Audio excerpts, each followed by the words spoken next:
और इधर घरौंडा अनाज मंडी में मजदूरों ने कम मजदूरी के विरोध में उठान का काम बंद कर हड़ताल शुरू कर दी, जिससे मंडी में हड़कंप मच गया। मजदूरों ने बढ़ती महंगाई का हवाला देते हुए प्रति कट्टा उठान का रेट बढ़ाने की मांग की। आढ़ती और मजदूरों की बैठक के बाद सहमति बनी, जिसके तहत मजदूरी 3.46 रुपए से बढ़ाकर 4.05 रुपए प्रति कट्टा कर दी गई है। इसके बाद हड़ताल समाप्त हो गई। करनाल जिले की अनाज मंडियों में अब तक करीब 7.5 लाख मीट्रिक टन गेहूं की आवक हुई है, जबकि उठान की बात करें तो ये महज 20 से 25% है, यानी कि 75% गेहूं अभी भी मंडियों के अंदर मौजूद है। चाहे हम गेहूं की ढेरियों की बात करें, बोरियों की बात करें, बड़ी मात्रा में गेहूं मौजूद है। लेकिन इसी बीच मजदूरों ने हड़ताल शुरू कर दी है, क्योंकि उठान की जो मजदूरी है वो काफी कम बताई जा रही है और इसी के चलते घरौंडा मंडी के मजदूर जो हैं वो हड़ताल पर चले गए। मैं आपको तस्वीरें दिखाना चाहूंगा कि घरौंडा मंडी के मजदूर हैं जिन्होंने ये ऐलान किया है कि आज वो उठान का कार्य नहीं करेंगे, क्योंकि बीते साल जो मजदूरी थी इस साल भी उठान के लिए वही मजदूरी दी जा रही थी, जिसकी वजह से मजदूर नाराज हैं और अपनी मांग को लेकर उन्होंने आज उठान के काम को पूरी तरह से बंद करने का ऐलान किया था। मेरे साथ मजदूरों के जो ठेकेदार हैं वीरेंद्र जी, उनसे बात करेंगे। वीरेंद्र जी, क्या कुछ विषय है आपका जिस वजह से उठान बंद किया? सर, जो 3 रुपये 46 पैसे गवर्नमेंट ने मजदूरी रेट लोडिंग का तय किया था जी, इस गर्मी के हालात में बिल्कुल कम है। ऐसे प्राइवेट भी लोडिंग 5 से 6 रुपये चलता है जी, तो मानिए कि 1.5 से 2 रुपये के डिफरेंस है। उसके लेकर हम लोग कल से अनाउंसमेंट कर दिया कि मंडी में लोडिंग बंद रहेगा जब तक हम लोग का रेट का फैसला नहीं हो जाता।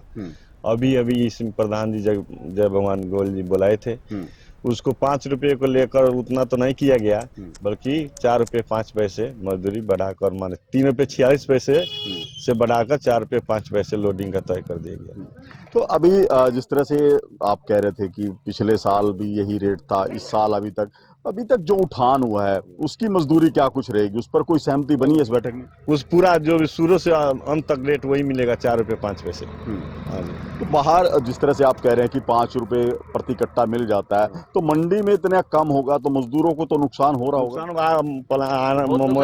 आएगा नहीं, आएगा भी नहीं ना। अब ये से इनकार कर रहा है कि अब गेहूं के सीजन में आएंगे नहीं, इतने रेट में कौन करेगा। और लंबा सीजन रह गया। एक आपसे कहना है आपके मीडिया की तरफ से कि जो गेट पास जो आप कहे थे, गेट पास को लेकर एक से 2 दिन ऑनलाइन गेट पास करता है नहीं, गाड़ी ऐसे कैसे खड़े रहता है, लिफ्टिंग कैसे होगा ऑनलाइन में? गेट लिफ्टिंग में दिक्कत है इस साल ये नया कानून में। एक और है कि जो ये कट्टे यहाँ पर सिलाई किए जाते हैं उसकी मजदूरी आपको कितनी मिल रही है? उसका मजदूरी टेंडर उसको कॉल है, जो गवर्नमेंट का रेट है वो मिलता है, वो आपको मिल रहा है। उसमें कोई दिक्कत नहीं। तो आप जिस तरह से काम करते हैं, जो भी मजदूरी पड़ रहा है, गुजारा हो जाता है? नहीं, गुजारा नहीं होता सर। इसमें गुजारा नहीं होता। 35 रुपये सिलेंडर मिल रहा है। हम लोग का एक टाइम का राशन 70 से 80 रुपये एक टाइम का भोजन बन रहा है। इसलिए जो हम लोग का मंडी में बहुत परेशानी है। हमका गुंजाइश नहीं हो रहा है मंडी में। लंबा सीजन हो गया। लंबा सीजन जी।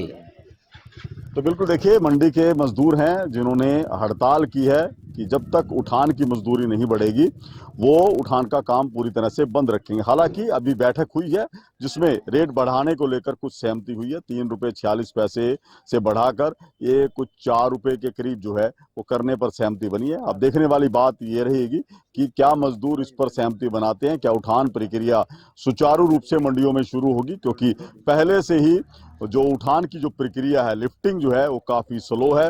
मंडियों से उतनी तेजी के साथ गेहूं बाहर स्टोर में नहीं जा रहा जिस तेजी के साथ जाना चाहिए। अभी भी मंडियों के अंदर बड़ी मात्रा में गेहूं मौजूद है और जिस तरह से मौसम के मिजाज बार बार बदल रहे हैं, ऐसी परिस्थितियों में यदि लिफ्टिंग में देरी होती है तो सीधे रूप से इसका दुष्प्रभाव मंडियों में पड़े गेहूं पर होगा। हरियाणा न्यूज के लिए करनाल से महेंद्र सिंह।